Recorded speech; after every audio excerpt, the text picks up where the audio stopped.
What's up, guys? We finally got a nice day here in Kentucky, and I'm not gonna waste it. I'm gonna show you my rear mount turbo setup. This is a VS 7875 next gen turbo.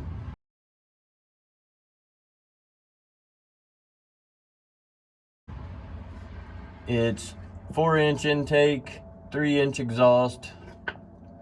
Don't mind my ugly bullhorn right there. It's all I could come up with at the time.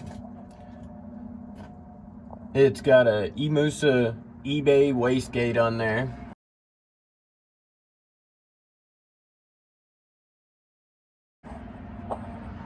And I've got a catch can down here from eBay.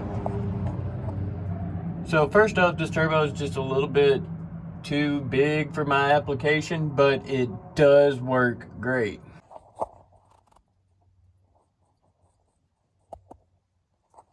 You can see down there that exhaust is wrapped all the way under the cab, and then it splits off right there, goes to the wastegate directly, but when it's closed, it all goes up through the turbine of the turbo.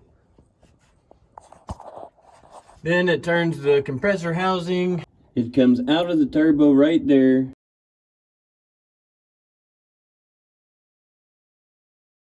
Comes down, makes a 45, runs parallel with the exhaust right there.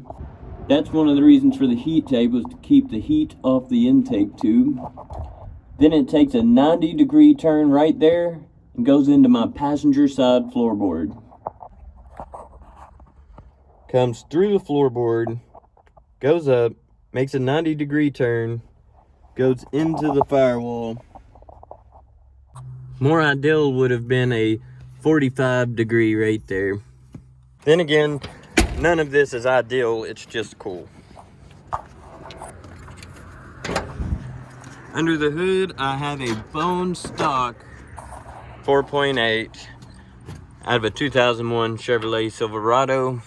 Nothing about this engine is modified performance-wise, besides I've got an upgraded map sensor right here for the turbo, so it can actually read boost. The factory one did not.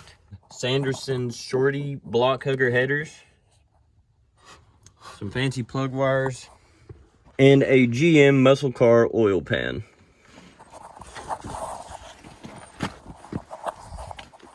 Other than that, this engine is totally bone stock, besides those things that I listed and the turbocharger. So here's where it comes out of my firewall.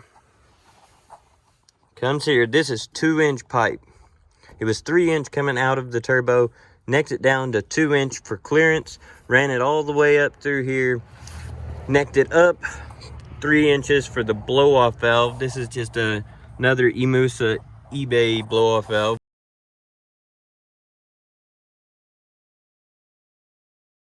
Works excellent though. Sounds good too. IAT sensor mounted right here. And then next up from a 3-inch to a 4-inch right there for my throttle body. Right here is my oil return line going straight into my valve cover. Let me just start with the oil system from the beginning though.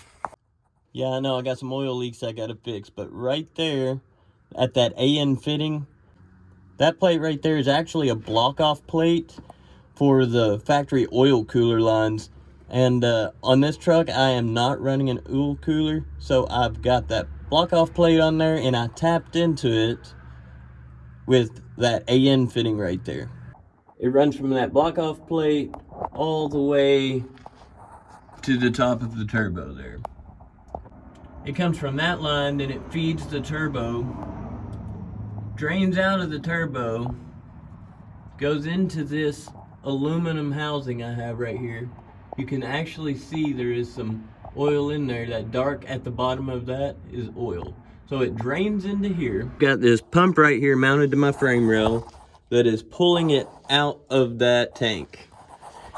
So it pulls it out of that tank, runs all the way up here.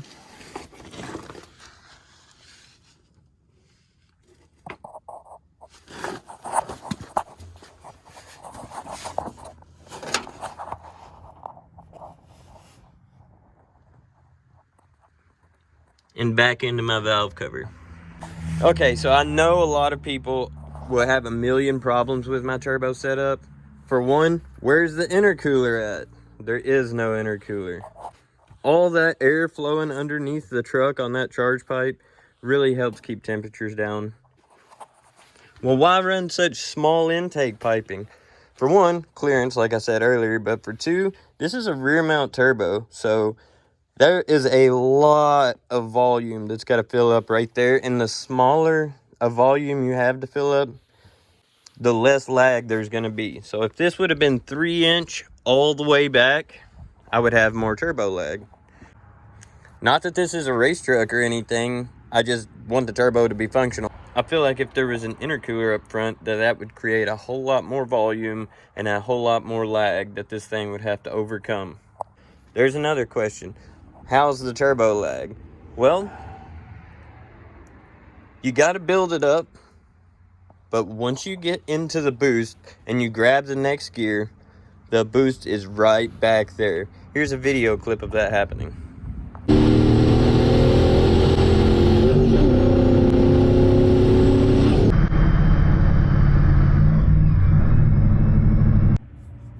This is my boost gauge line. Goes into the firewall down there. This is my boost gauge right here. It's a glow shift. This one is just a AEM wideband air fuel ratio gauge. The number one problem with this turbo setup right now is I don't have enough injectors to run more than 10 PSI. Don't get me wrong, 10 PSI, that's fantastic. But I would like to turn it up a little bit because that 4.8 has a whole lot more to go.